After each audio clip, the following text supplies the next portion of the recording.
শেষ হয়ে গেছে। ও কানিস না, চলো আমি তোমাকে ফুচকা খাওয়াবো, একটা নতুন ধরনের ফুচকা। সবাই খাবে তো? কিছু পুদিনা পাতা নিয়ে নি, চলে গন্ধরাজ লেবু নিয়ে নিলাম, সঙ্গে কয়েকটা পাতাও নিয়ে নিচ্ছি।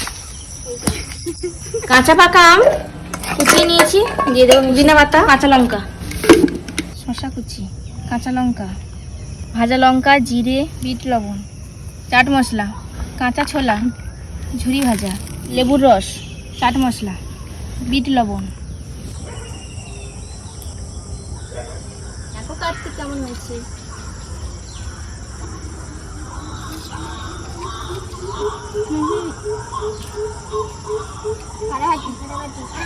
তোমরা যদি এরকম নিত্য নতুন রেসিপি দেখতে চাও তো সুন্দরবনের রান্নাঘরটিকে সাবস্ক্রাইব করে দাও, ভালো লাগলে লাইক করো এবং শেয়ার করো।